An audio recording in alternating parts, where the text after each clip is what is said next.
I just feel like I've been around the block, ripping up fantasy stock, working around the clock. Look at the view from the top. Researching rookies a lot? No, I just be listening to pods. Yeah, one in particular, I'm just a messenger. Let me just pass on the rock.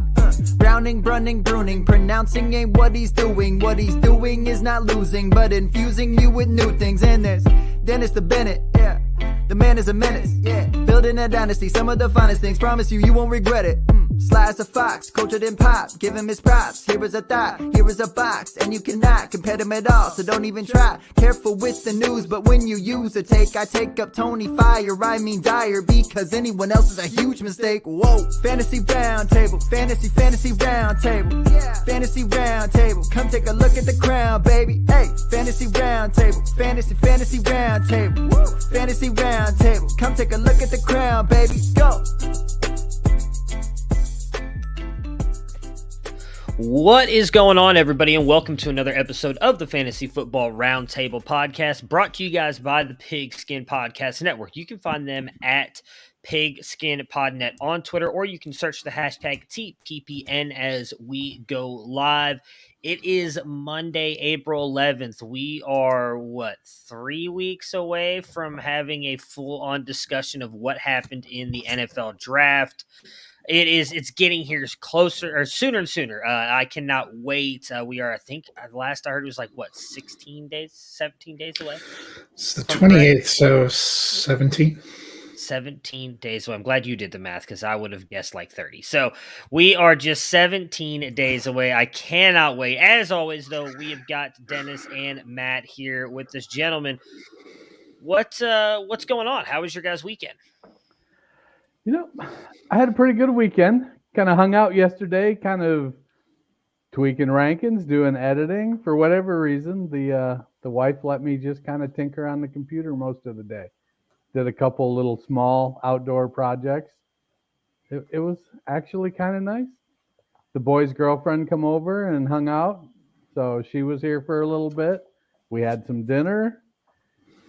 Now work is crazy. My wife's birthday is Thursday, and when we do our show on Friday, I'll be doing it from our little getaway, and I'll either be headed for divorce court or a champion, one or the other. Yeah, it's spring here, which means it's been a windy week and getting ready for already have the high wind warnings up for tomorrow, so looking forward to that. Yeah, let me tell you what, Matt, this is bullshit. I don't know what is going on this year. For those of you who may not know, I do a lot of spring practice stuff for the Campus to Canton YouTube channel, just kind of giving it's spring practice right now for college. It's a lot of really great news going on. If you've watched my last couple of videos, and I'm hoping I don't have any issues today, the wind has been so bad in Texas that it's literally blown the stuff that I have on the outside of my house for the internet off of my effing house. And I had to spend all day, we were supposed to have a show Friday night. Luckily, I ended up having to go to a baby shower, which worked out best anyways, because I don't even know if my internet would have been working, which I will say maybe was a sign from the man up above, if you want to put it that way. It was needed because I was getting on the burnt end of a candle with some of the stuff that we've been working. I pretty much had to take the entire weekend off, which was nice.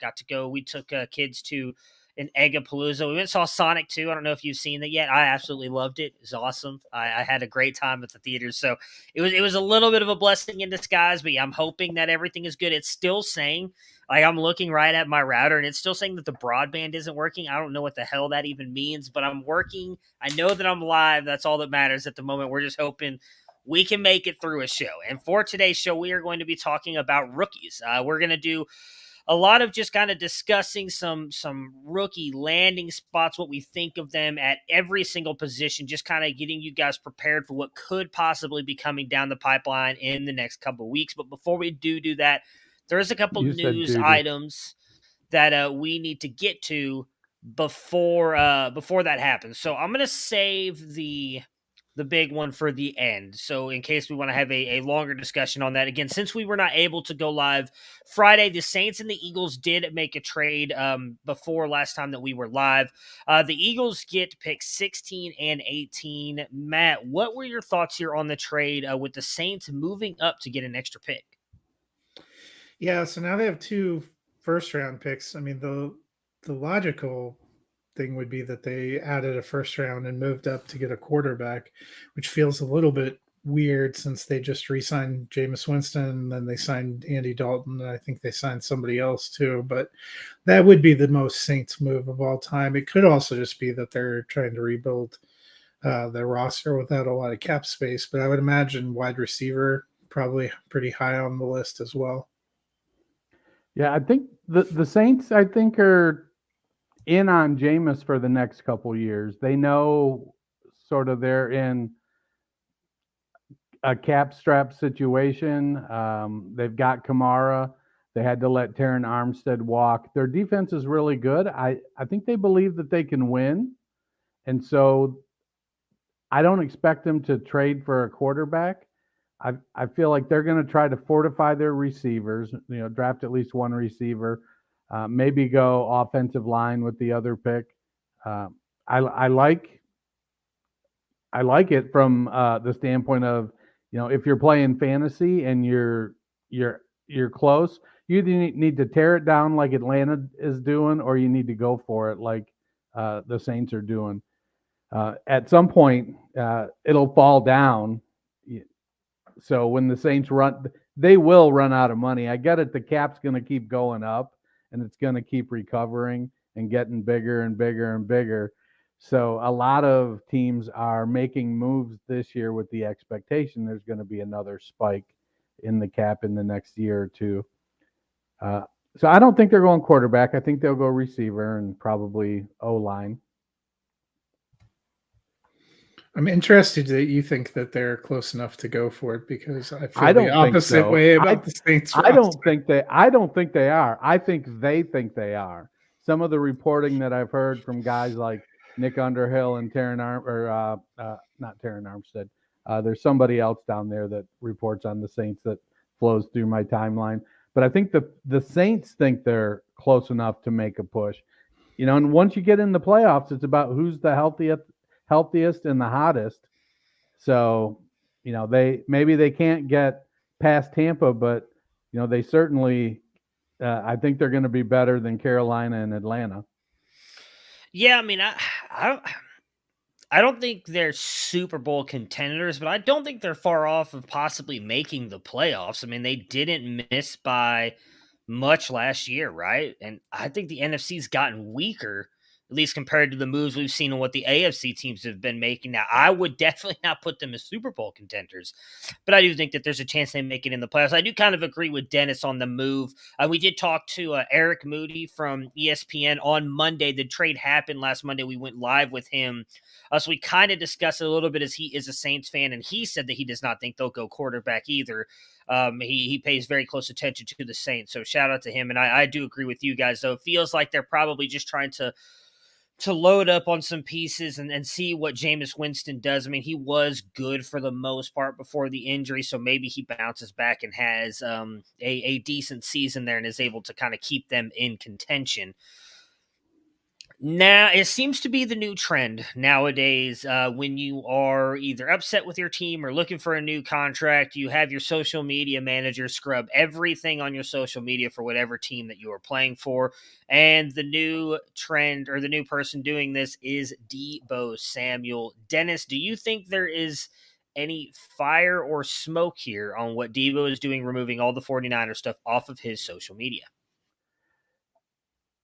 All right. So Deebo wants a new contract. He's 26. He's in the final year of his deal. He's making $4.5 million.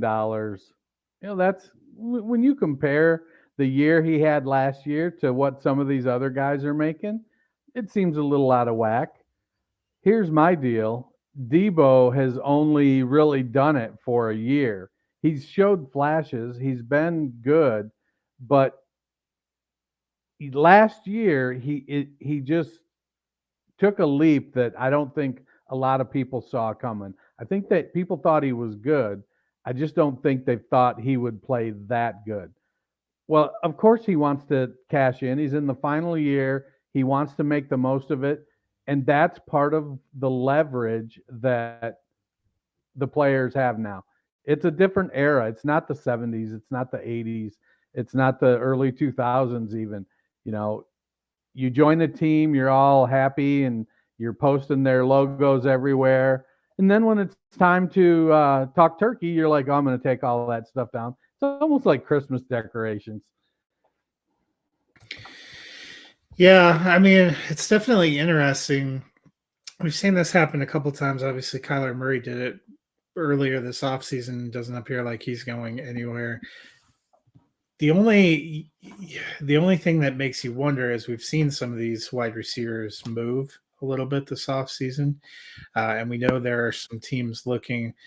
I think at the end of the day, though, San Francisco would be a big mistake for them to move Samuel without some other kind of plan, because their offense was starting to come together. And if you really believe in Trey Lance, I don't, but if they really believe in Trey Lance and want to set him up to succeed, I wouldn't start shipping his weapons out of town, especially a guy that's got those diverse skill sets. He was as big a force on the ground as he was almost as a receiver. Yeah, I mean, I think there has to be some fire here, because it just seems like that is what everybody's doing. Whether or not this means he gets paid or gets traded, I'm going to be honest, I don't care anymore. Like, I'm and I understand that this is the era we live in, and that's just kind of the way things are done. But God, it's so frustrating. I'm so tired of hearing about this stuff. It almost makes me just wish the training camp was here and the season was here, so we could stop kind of talking about that stuff. Some serious news did, though, happen this weekend on Saturday, as Dwayne Haskins was unfortunately struck by a car and ended his life. He passed away Saturday. Obviously, there's been a lot of stuff on social media about the way things were and weren't handled. I'm not going to mess with that right now, because I feel like it's just not worth talking about when you're talking about a young man who lost his life. I will say, as being a Buckeyes fan, and I'm sure Dennis probably feels the same way, watching a kid who, if you've seen the videos, and I know that there has been some circulating on Twitter at least, when he was a kid going into the locker room wearing the number 7 jersey and saying all he wanted to do was to be an Ohio State Buckeye, to be able to live out his dream, and not just live it out, but have a season of seasons. I mean, he broke records at Ohio State doing what he did. It wasn't, a season that at least I will forget anytime soon. It was a great season, great year for him.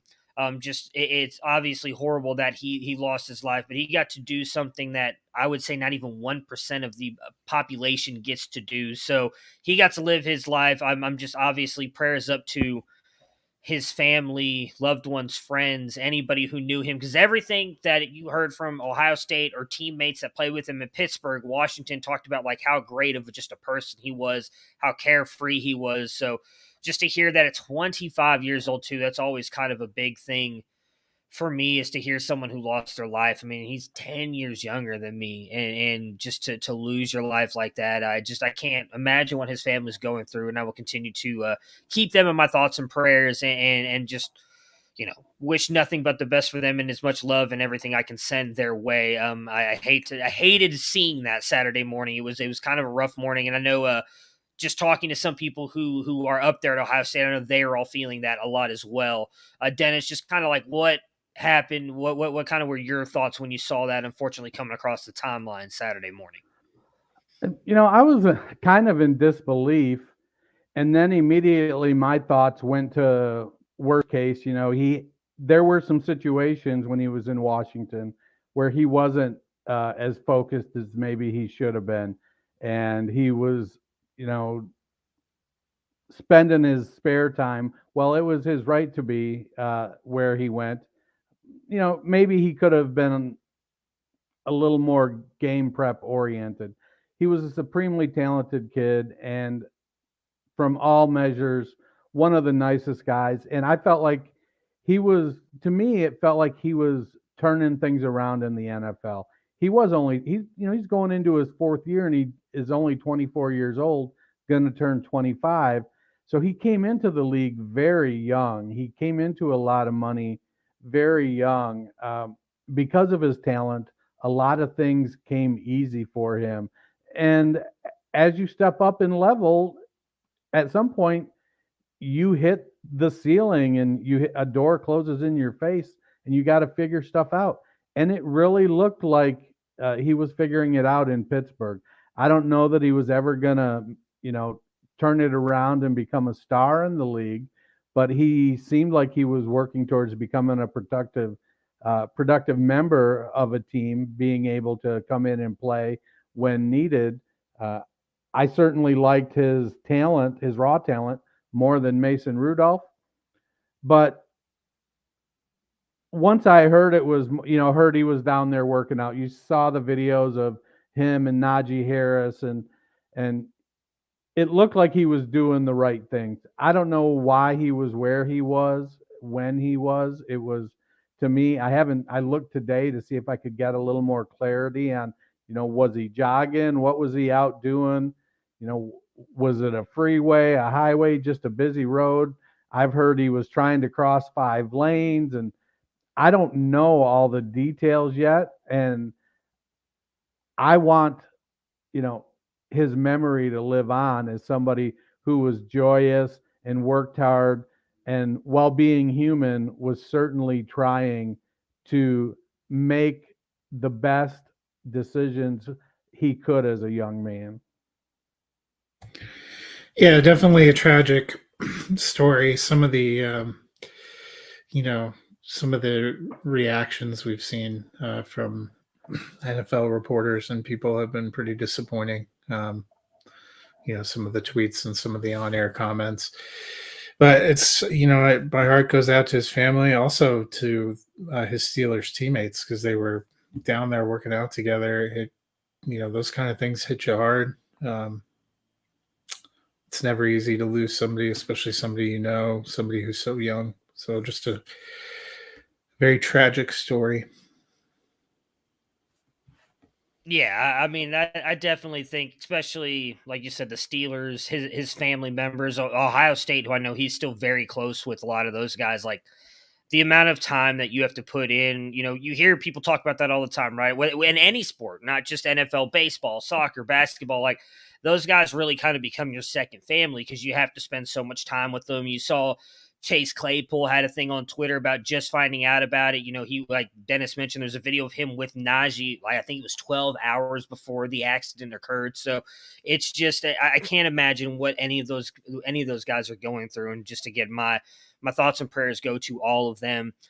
There's really no easy way to transition from that. So we will just jump right into talking about the quarterbacks.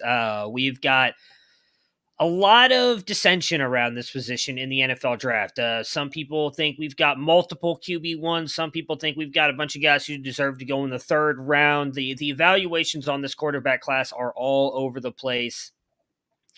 In this draft, and where exactly is these landing spots coming from? Is this McShay's mock? That's McShay's mock.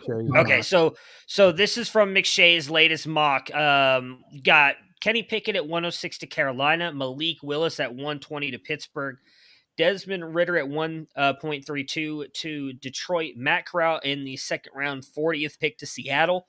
Sam Howell comes off the board in the 2nd round, pick 48 to Atlanta. Where is Strong going? Not pick. He didn't go in the first 2 rounds of McShay's mock. He did not go in the first 2 rounds. Okay, so Matt, we talked a little bit about this with Eric Moody as well. I think I set the over-under at 3.5. We've talked a little bit about this on a couple other episodes on how many we think go in the first round. We're getting closer and closer to the draft. I'm sure we'll do this one more time at least and give our full-on, once the draft is here, over-unders. But where are you sitting right now on over-unders? Let's just say 3.5 on how many QBs go in the first round. Yeah, so for me, I think I'm going to go under. I feel fairly confident that at least 2 go. I think Carolina takes 1 at 6, just on the sad trajectory of their franchise in the Matt Rule era. I do think Detroit ends up taking 1, but not at 2, probably at 32. And I think you're right, is going to come up in the middle there and grab one. But I think there are a handful of teams that could be interested in a quarterback that are going to wait and take them in the second round because they have somebody that can start for them this year. Yeah, I go back and forth. I feel like 3 is the right number, but I feel that, to me, it seems like somebody is going to convince themselves they need to have that 5th-year option, and they're going to trade up. I could see Cincinnati moving back a little bit. They want to continue to get more pieces for their team and continue to build. So I'm gonna, if I had to bet today and put money on it, I'm gonna bet over 3.5, just because you can't miss. It feels, I mean, you can't miss by not taking your shot when somebody is there. And some of these guys, we just don't know with this class. We've had other classes where the talent was just so evident. And like you said, this class is all over. To see Pickett go at 106 and Willis not go till 120, to me, I feel like that was bonkers. I could see it being the opposite way, with Willis at 6 and Pickett at 20. But both teams need quarterbacks of the future, Carolina and the Steelers. Detroit for that matter, but Detroit, it's confusing. What you hear coming out of Detroit is that they believe if they put the right team around Jared Goff, that they're going to be able to win. And, well, I guess theoretically you can. He did get to the Super Bowl once, and coaches are every bit as egotistical as players, if not more. So I could see Dan Campbell and Brad Holmes saying, no, we're not going to take a quarterback. We're going to continue to build our defense, which is weak, or our wide receiver core, which is weak. But it's not a super duper class, that's for sure. Yeah, I'm really torn on this class. I like a couple of the players, and I don't think they're quite as bad as at least some people give this class credit for, but they don't have, it's hard to follow up a class where you had Justin Fields, Trevor Lawrence, Zach Wilson, Trey Lance, and even Mac Jones, who a lot of people did not like, who ended up probably, you could argue, had the best rookie season out of all those guys last year. It's hard to follow up a class like that. I do think there are at least 3 that I really think could be something at the NFL level, but the biggest thing with all those guys I think they just need time. And in this day and age, we haven't quite seen that with the quarterback position. I really think Trey Lance has been kind of the latest one. We really did not see much of him at all this year. They really kind of let Jimmy G play it out. And I remember at the beginning of last year, I didn't think that was going to happen. I specifically said I thought Trey Lance would get in after 3 or 4 games because he was the future, and they didn't. They held him out. Malik Willis being the main one. I think he really needs to sit for like an entire year. I would go over as well, just because I think once you get it past a certain part in this draft, and I'd say probably around player 20 to 24ish, and Matt has been doing a bunch of mocks with me as well, I kind of feel like a lot of those players are just kind of like you can grab them whenever. And I feel like at that point, I agree with what Dennis has been saying, that someone's just going to move up and grab one of these guys as just so they can have that fifth year option, because that matters so much in trying to figure out if this quarterback's going to be good. That way you keep them on your team for one more year before you have to pay them. Who's that going to be? I have no idea, because I for sure, Matt Corral is my QB1 in this class, and there's been a lot of mocks that I've seen lately where he's going in the second round. So I would not be surprised if we only see 2 quarterbacks go in the first round this year. It's definitely more up in the air than it has been the past couple seasons. Matt, yeah, what teams... that wouldn't surprise me. Oh, I have a question for you, for both of you. So McShay has Pickett going to Carolina at 6. Do you think if that scenario plays out, that Pickett comes in and starts over Darnold?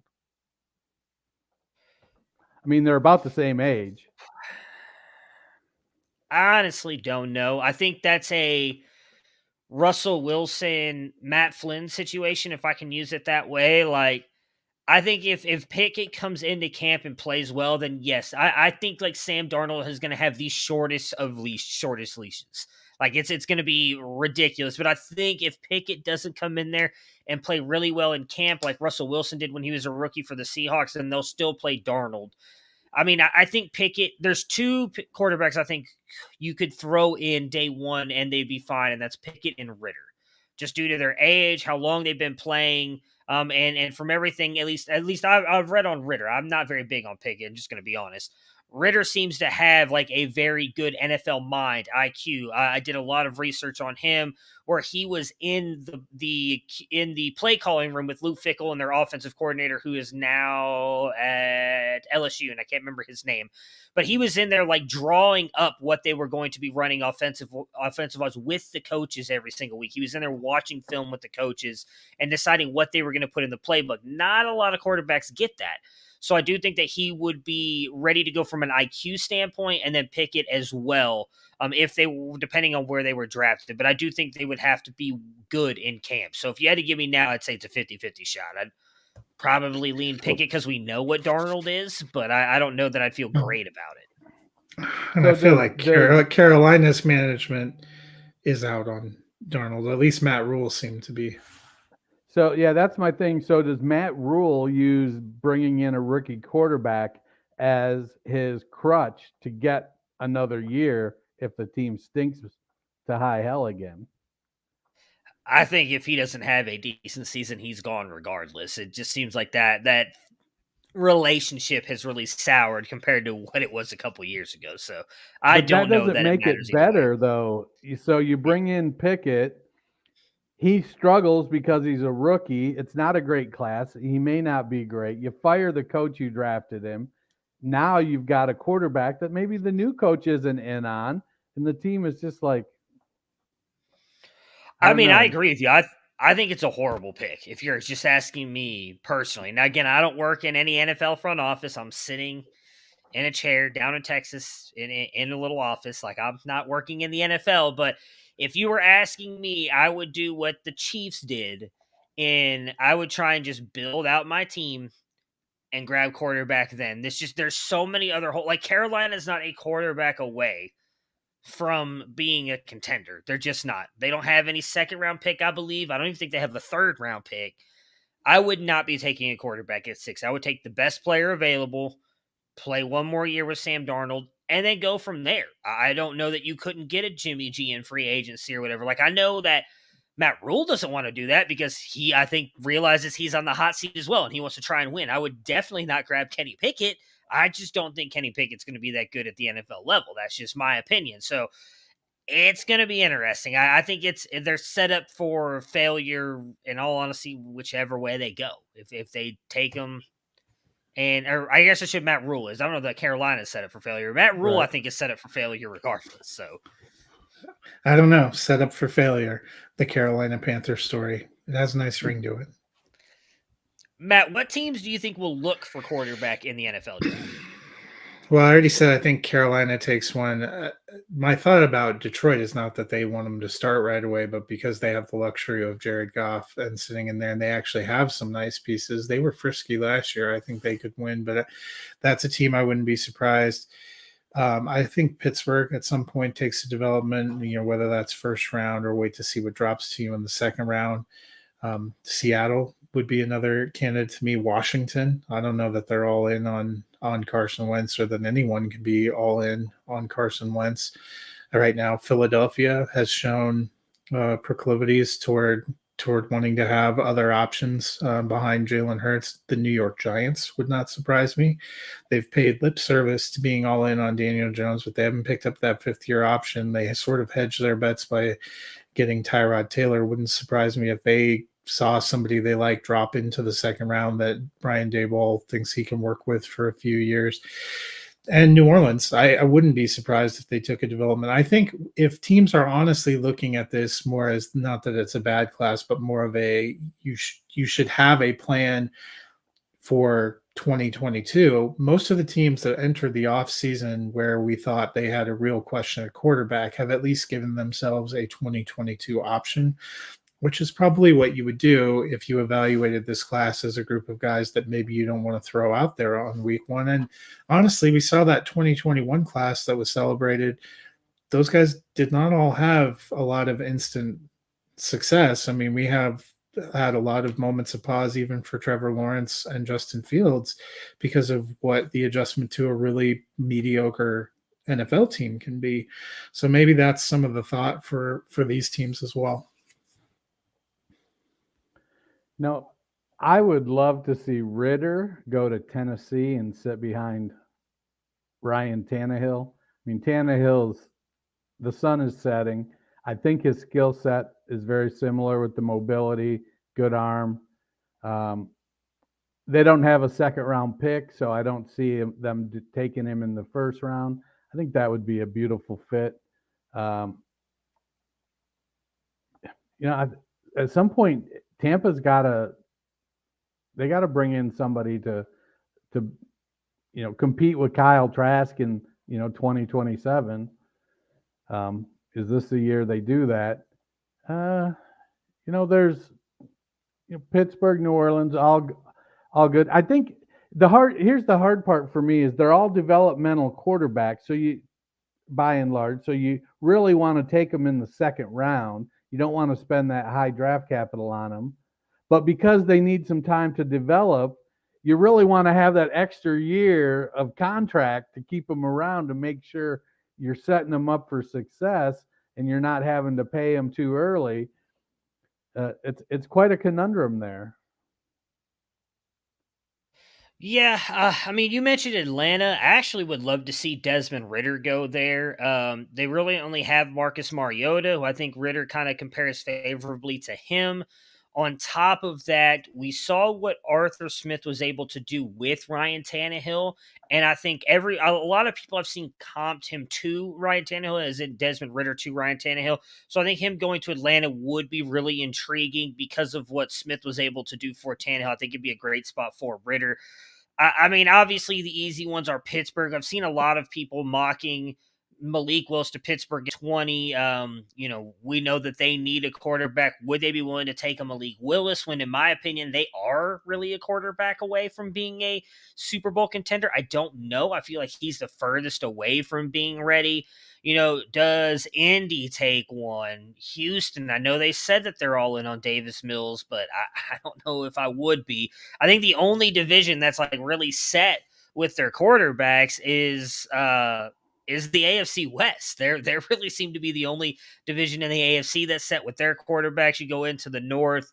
I do think Detroit likely does. I mean, I forgot what his name is now for the life of me, but who's their head coach? The dude. Dan Campbell. Dan Campbell. He has talked a lot about like if a quarterback that they like falls, they will grab somebody. So I think that they may have their eye on a quarterback or two. I don't think that they want to build around Jared Goff. I think that's just kind of the talk right now. I think that's kind of the coach speak, but I do think if one falls in the right spot, they might do it. I don't know that Tampa Bay would. I don't remember who brought this up. It may have been Eric last week, but I agree with what he said. Like, I'd love Baker to go there. Sit there for a year behind Tom Brady and then compete for that job next year with Kyle Trask if Brady does end up moving on. I think that'd be a good spot for him. New Orleans is also a team that I think could, but will they? I don't know. There's so many different landing spots. It's going to be very intriguing to see what they do. Matt, just give me one here. Or Dennis, I'm sorry, just give me one. Where is one quarterback you would really like to see land on a certain team? Whether it's just like really great fit, you think they've got a shot to start right away. What's one spot you'd like to see him go? Well, I like the Ritter to Tennessee, even though that's not going to happen. I don't know. I feel like going... Sam Howell is my guy in this draft. Maybe Howell to Tennessee to sit behind Tannehill, because he's somebody that may last until later in the second round, and that would give Tennessee the opportunity to move up and get him. I know Howell seems to have a little swagger, so he might have what it takes to make it in New York. That's possible. Go in there and kind of be the understudy to Daniel Jones in case Jones flops on his face. I don't think Philadelphia has taken one this year. I think they swapped that 22 first for a 23 first with the express purpose of saying we want to watch Jalen Hurts one more year before we're in a position. The Colts are going to need one. So I used to be of the thought that Carson Strong would be a natural fit behind Matt Ryan in Atlanta. He's probably a late second, third round pick. He could sit behind him. Well, Ryan's no longer in Atlanta. I'm not 100% clear what direction Arthur Smith is taking things just yet. So maybe Strong going to Indianapolis and sitting behind Ryan for a year or two, learning the NFL game. He's not mobile, but he can throw the ball real well. Yeah, I think the interesting one for me is going to be, I think Detroit takes somebody down at the end, and I don't expect them to have a big role in 2022, but I like what Detroit is building there, and I like the culture. I would be interested in seeing Sam Howell land there. Yeah, I know Felix, who is also a Detroit Lions fan, has been talking about he'd love if they could grab Sam Howell with like that 32nd pick or like that first pick they have in the second round and kind of keep that going. I mean, I do like Howell. He's my QB2. I think he'd be a great fit to pair with Dan Campbell. But outside of that, I don't really have I still really like Ritter to Atlanta, just because of what Arthur Smith was able to do with Tannehill, and I think he could really kind of use Ritter's strengths in that offense and really kind of get the best out of him like he has Ryan Tannehill.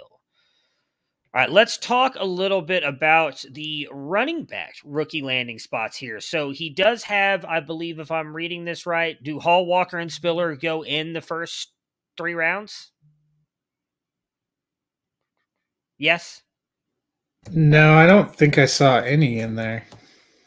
In the first 3 rounds?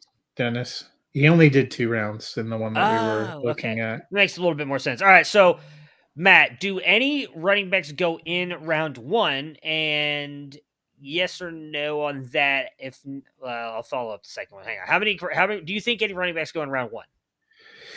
I don't think any of them go in the first round. When we originally mocked, we had like one sneaking into the bottom of the first round, but I tend to think that you're going to see 1 or 2 of them go in the second round. McShay has 2 going in the second round. He has Breece Hall to Kansas City Chiefs, and he has Kenneth Walker to the Buffalo Bills. Bonkers. Yeah, I don't think any go in the first round. I think 1 or 2 at least will go in the second round. Yeah, I think the NFL has kind of told us what they think about the running back class this year and the quarterback class by and large. They've brought in guys like Mariota and Trubisky as the presumed starters, re-signing Winston, making sure Brady didn't retire. There's not a lot of starter positions to fill. There are some that can be had by performance, but there's not a lot of running back spots available. McShay's draft for Kansas City. So yeah, they got Breece Hall at 50, which is crazy. And then the other, I think, didn't he have him trade 1 pick? Yeah, I think he had him. He traded pick 29. They traded it to the Chargers. So, but then his other pick was Boye Mafe. He actually had Kansas City trading up with the Chargers to get a wide receiver. Yeah, because they have 2 first-round picks. Okay. Because of the trading Tyreek Hill, they have those 2 back-to-back picks late in the first round. So, I think they probably will get a wide receiver somewhere. It's crazy to me. Traded up to 17 and picked Jamison Williams. if they come out of this draft with Jameson Williams and Breece Hall, and Boye Mafe, I mean, that's just crazy. Yeah, I don't think any go in the first round either. I've said it before on some different shows that I think there's 2 running backs in the future I could see maybe pushing for first round draft capital. That's Bijan coming out next year, and then Travion Henderson coming out in 2 years. Those got because of just how talented they are and how diverse they are in the receiving game as well. Maybe someone takes a shot on them in the first round, but I kind of feel like, and we've talked about this before, the second round is the new first round for running backs, and I do expect at least 2. I think Walker and Hall both go in the second round. Spiller, I think, probably deserves, but I know a lot of people have kind of soured on him after the poor testing. I think on tape, he is still one of my favorite running backs in this class. I think at worst he goes third round. Dennis, beyond the big 3, are there any you think could see a value shift based on landing spot and draft capital? Oh, definitely. I think if you got guys that are going in round 3, somebody like Zamir White, he's going to have a role for a team. He's a bruiser. He runs hard. While his little hands have not led to a big fumbling problem yet, we'll wait to see if that continues in the NFL. I think somebody like Rashad White is somebody because of his pass catching ability that can definitely carve out a role. James Cook is another guy that I really like. And I'm not out on Kyron Williams. I think Williams can be a James White type of back. Very productive in the passing game, good in pass protection. And while at 95 pounds, 99 pounds, he isn't big, but he's got the willingness to stick his head in there. So I do like James Cook. If I had to pick somebody to have sort of a Chris Carson type of later round pick and kind of step into a role, we seem to always get somebody that's picked on day 3 or late day 2. Somebody like Jordan Howard or Chris Carson that kind of James Robinson that kind of steps up. I feel like Rashad White is that guy. If he lasts until round 4, he's big. He's 214 pounds, 6 foot tall, catches the ball really well. He runs well. His vision is a little bit suspect, and he's a little bit upright and can be knocked off balance somewhat. But I do like Rashad White a lot. Yeah, I think it's going to be there's going to be a few backs that go somewhere in the 3rd or even the early 4th. To me, it's not even so much which round they go to as getting an opportunity. We've seen even last year, a lot of the running backs slid further and further back. You saw Javonte Williams go up early in the 2nd. Obviously, Najee Harris went in the 1st round, but somebody like a Michael Carter, who I like coming into this, he was at top of the 4th round, but it was a great situation, and we saw him make the most of it. So I think it's going to be interesting to see where some of these backs end up going. To me, it's not as big of a deal if it's the 3rd or the 4th round, but it's where is the opportunity? What did we think teams needed a running back where there's an opportunity for them to get on the field and shine? That's probably where some of the rest of the pack is going to distinguish itself for me. Yeah, I feel like round 3 and 4, we're going to have someone like the Giants taking a successor to Barkley. I don't think they're going to re-sign him. I think they're going to let him walk. So they're going to be looking for somebody. And, Rashad White kind of fits that skill set, being able to pass and run. But when Barkley was out, they used multiple backs. So I wouldn't be surprised to see them take a back to pair up with somebody, a 2-down back to pair up with a 3rd down back. The Saints, there's somebody I could see taking a back late. They've got Ingram, who's 30 years old now. Kamara's, I think, 26, maybe 27. He had to run the ball more than he ever did last year, and didn't necessarily. He had a good year. I guess we're so used to him catching 81 passes. Who else? The So Cardinals. They signed Connor, but Yeah. they need. I think they're going to. Like James Cook would be great in Arizona paired with James Conner. Well, actually, I was going to swing back. So thinking about the kind of bigger, top 3 running backs, or at least situations that are open, do you have any team preferences? That wouldn't go into Kansas City in the mock draft made me laugh for a lot of reasons because, with CEH and a lot of people got excited Rojo signed there. It would make sense that they'd get some other running back and just crush 3 players' value. I think that's a great fit. I do think Andy Reid likes to have he it's either a committee or a stud.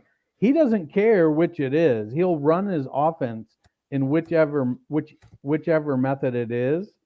I think sending Tyreek Hill away, I could see them being a little more run heavy. I feel like the passing game this year, it's going to be it's Mahomes and Kelsey. Those are the guys you want. I don't think Juju is going to get the volume that Tyreek Hill did. So there's going to be Juju. There's going to be McCole Hardman. There's going to be Pringle's gone. Robinson's gone. There'll be somebody else there. Yeah. So I don't discount that. I could see Atlanta. If they're. I don't think they. I feel like they have a lot of things to work on. So I don't know that a running back fits there any more than a top level quarterback does, because they have to work through their cap hell, and why start a year early with the guys like a quarterback or a running back. Yeah. The Texans, they got Marlon Mack. Breece Hall to the Texans, I think, would make sense. He would give them a true 3-down back.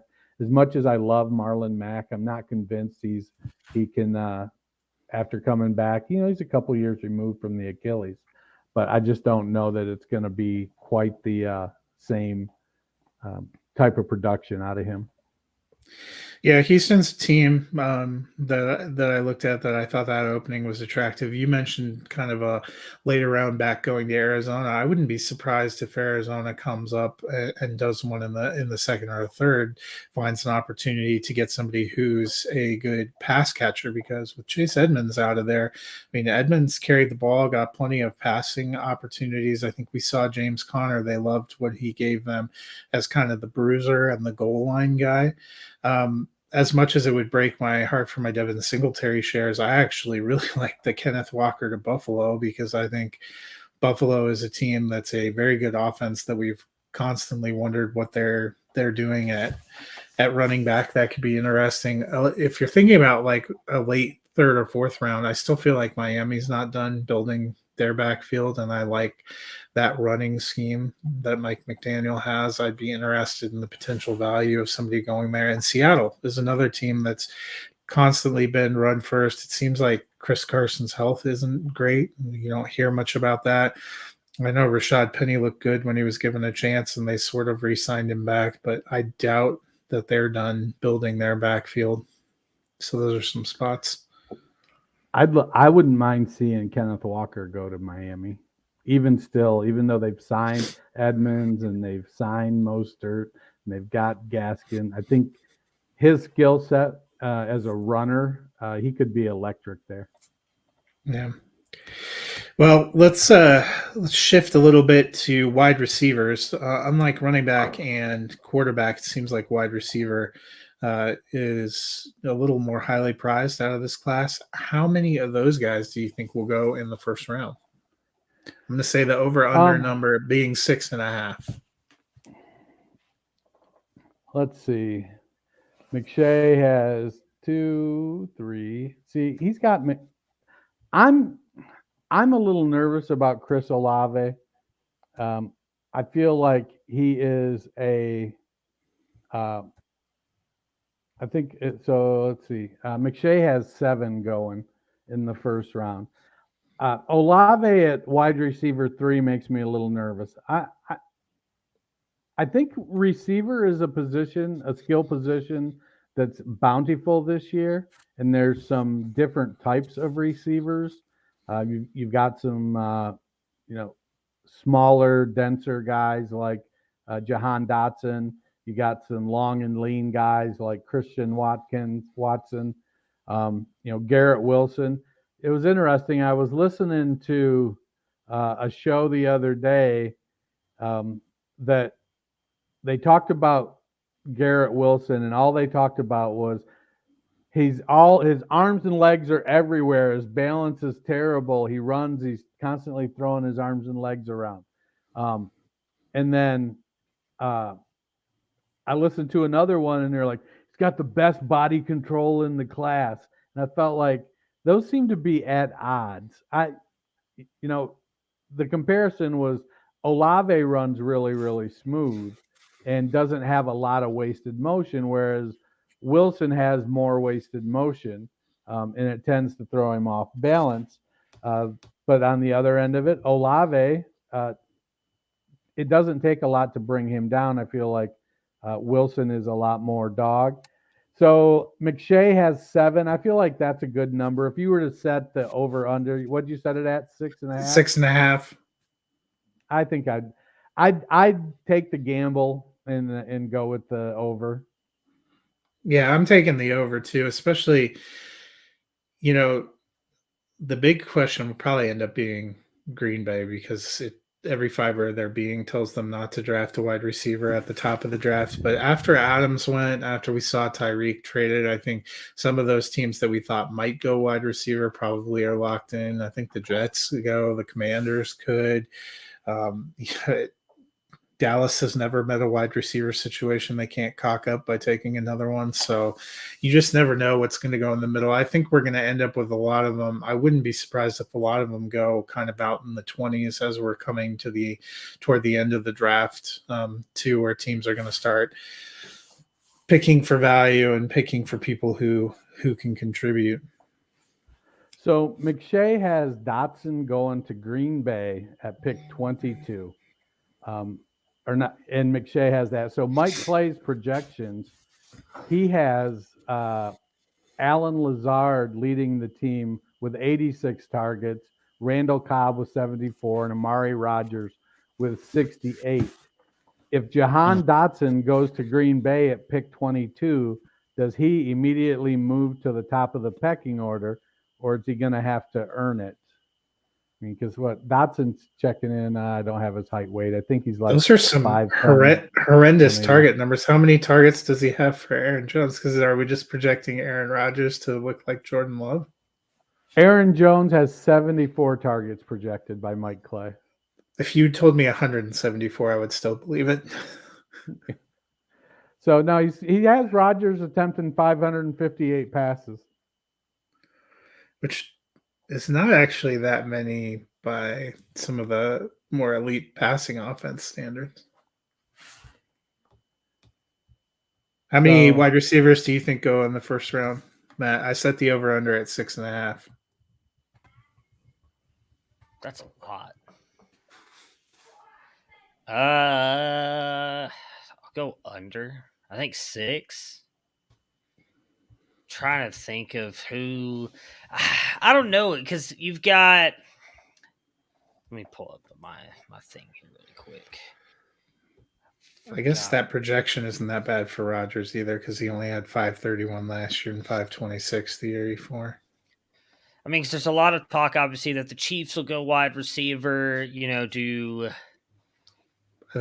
the Packers go wide receiver? They should. Yeah, they should. Will they actually do it is the real question. Yeah, I would probably say at least 6. Jets, Falcons. I like this wide receiver class. I think there's like 3 really good players and a bunch of guys I think can be good. I don't know that they're really, really good. So I don't know how the NFL is going to be like. I know you guys were just talking Jahan Dotson. Like, I don't think he's a first-round pick, but I wouldn't be surprised if he goes in the first round. I don't know that I'd want him to be a first-round pick for my team. So I think 6 is a fair number. I wouldn't be surprised if it goes over, but I would say under then if you put it at 6.5. I'd say 6. 6 will go in the first round. So McShay has Wilson going to the Jets at 4. London going to Atlanta at 8. Olave going to Washington at 11. Williams going to Kansas City at 17. Dotson going to Green Bay at 22. Burks to Arizona at 23. Christian Watson to Tennessee at 26.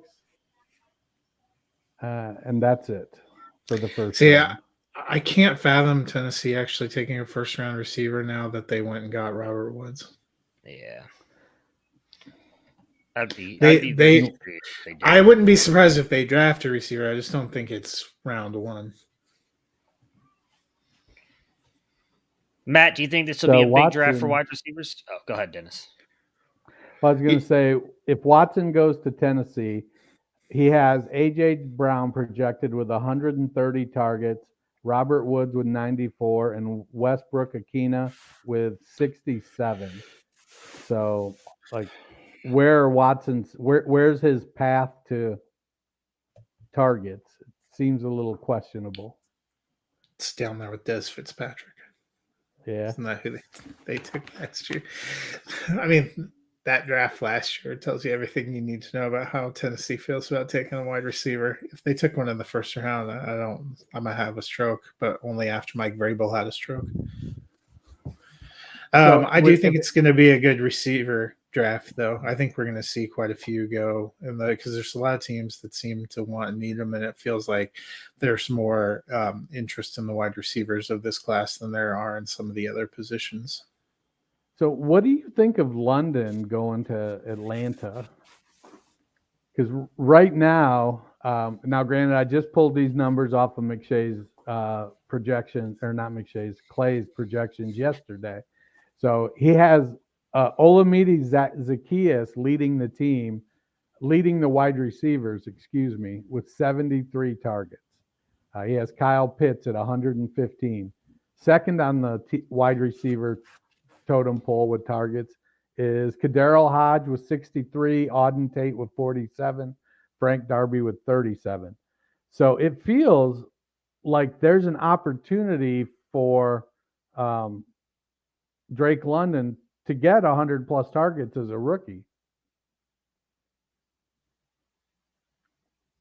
I mean, I think there's 3 guys, just to put it easily: Drake London, Garett Wilson, and for the most part, Treylon Burks. Although if he went to Arizona, I would hate that landing spot, if I'm being honest. But those 3 are the guys I think, regardless of where they go, are going to be fine. I think just because of their talent, they're the only tier 1 wide receivers I have.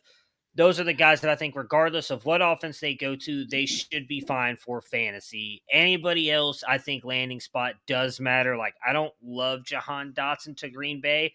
If I had to be honest, I think Olave would fit better in Green Bay, but I don't know that he falls that far. So that may be why he's got Dotson going there. Garett Wilson, I know I've seen a lot to the Jets. I think that'd be fine. But London, I mean, that gives him – he's not Julio Jones, but that gives them like that big target that they can use opposite of Kyle Pitts. So I'd be fine with it. I think he'd be just fine there with Mariota and whoever is going to be the quarterback of the future, because it's not going to be Mariota. Yeah, and that's where are you guaranteeing that they're going to get 100 targets? Are they going to have 2 receivers with 100 plus targets in that scheme? I feel like they're going to run, and I also think you're going to end up with quite a few targets for Cordero Patterson. I wouldn't be surprised if he ends up swinging out and playing a lot more as a receiver, because they don't have a lot. That's the only appeal there for a high rookie is you don't have a lot of competition unless the NFL reverses field on that suspension for Ridley. Yeah, Clay has Cordero Patterson with 63 targets. Yeah, so he would be really your wide receiver too. Yeah, I think I don't remember who it was. There was someone maybe covers the Falcons. I was listening for like 30 minutes this morning to Sirius XM. What is it? Fantasy Football Morning. God, what's his name? His name's on the tip of my tongue. I can't remember. John Hansen. They had someone from Atlanta on, and they were saying that they Orlando really think it's. Ledbetter. Yeah, that's probably it. That they will probably go running back because they want to move Cordero Patterson back to wide receiver. So I do think that that is a goal for theirs. And Joe Hebert. I think I said your last name wrong, right? I apologize, Joe, because I'm horrible at pronouncing names. He is one of the guys who's always commenting on my videos. I have a lot of good discussions with him. He says he does not have Treylon Burks as his tier 1 wide receiver, which is fair. I do know there are a lot of people who don't. I believe a lot in Burks' upside. Dennis, where would you like to see, or I guess where's a really good fit for one wide receiver? Where's one wide receiver you think just like the fit would be perfect if they could land there? You know, I like London to Atlanta because of the path to relevance. If I'm looking in the second round, maybe who can I get a little bit later? If I'm gonna go second round, some of the guys in there, Sky Moore. All right, McShay has George Pickens going to Indianapolis.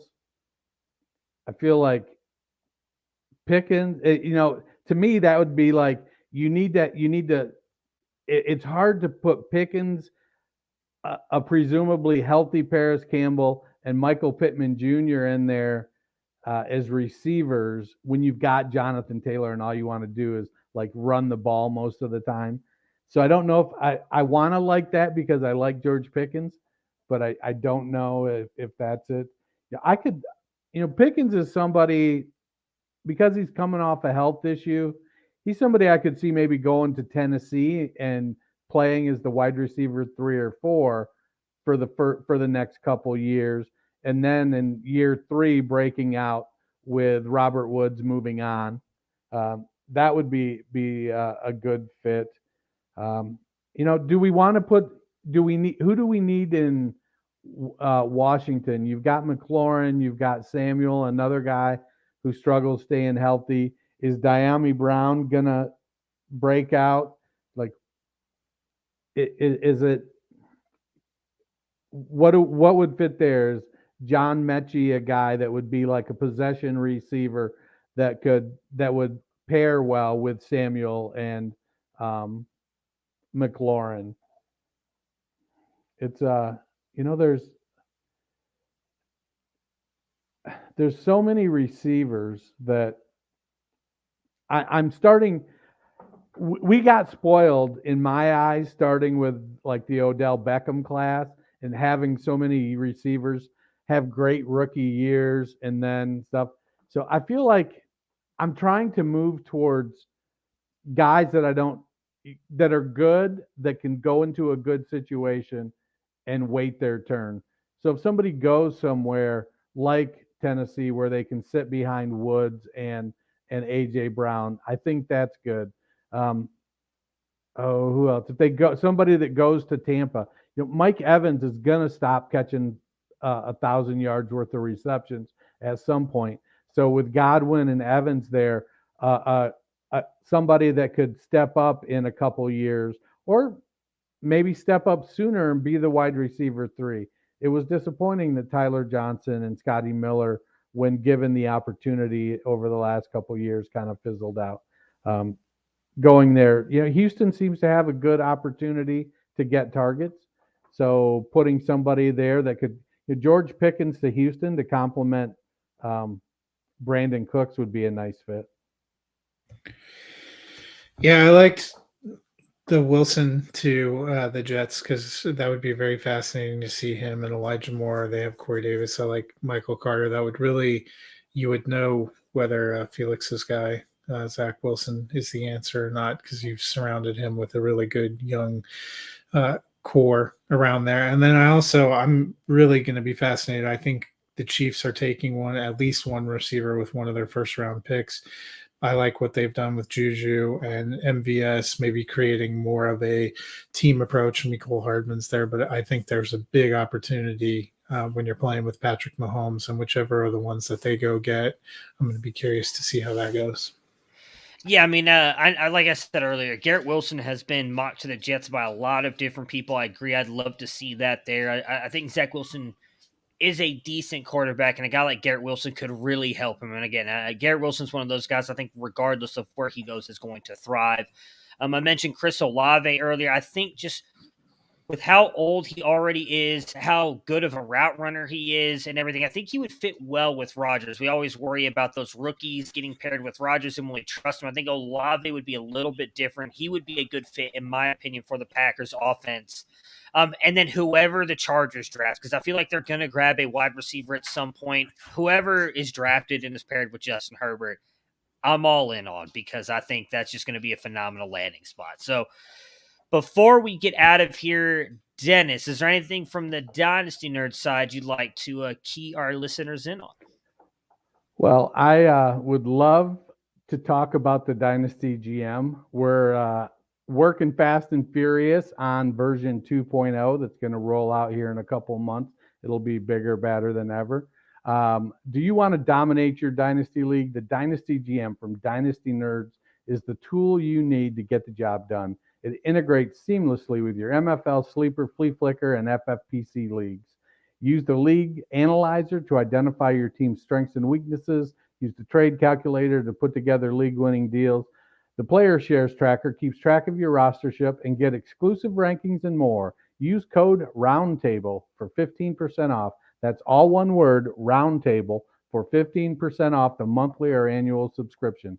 Bundle it with the Dynasty GM to save even more. I think we got our own link now that we can include, like when we post the podcast, we can just put the link to it. If they click on that link, they'll go right to it and get the old 15% discount. And, go follow the show. Follow us on Twitter. Go to your podcast and podcast platform. Leave us a like and a review. We'd love to hear from you. Like, review, subscribe. It does a body good. It really does. It's been a while since we've asked for those. We got like a really good amount of like rates and reviews for a while there, and then we just kind of stopped asking. And Joe mentioned, and I would love this, because I am a big Calvin Austin guy, but he said Calvin Austin to the Chiefs makes sense. I'd love it. I think Calvin Austin, I know he's tiny, and a lot of people don't like that, but I think he's a really good wide receiver. We'll be back on Friday with, I don't know, have we decided what we're going to talk about on Friday? No, We I just make used it up that as we go along. to cover up my cough there really quick. I was hoping there was an answer, but there wasn't. So we'll be back on Friday. We'll surprise you guys with our topic. Just follow, as Dennis said, on Twitter at RoundtableFF, and you guys will see what we'll be talking about here soon. Everybody have a great day. We'll see you guys again on Friday.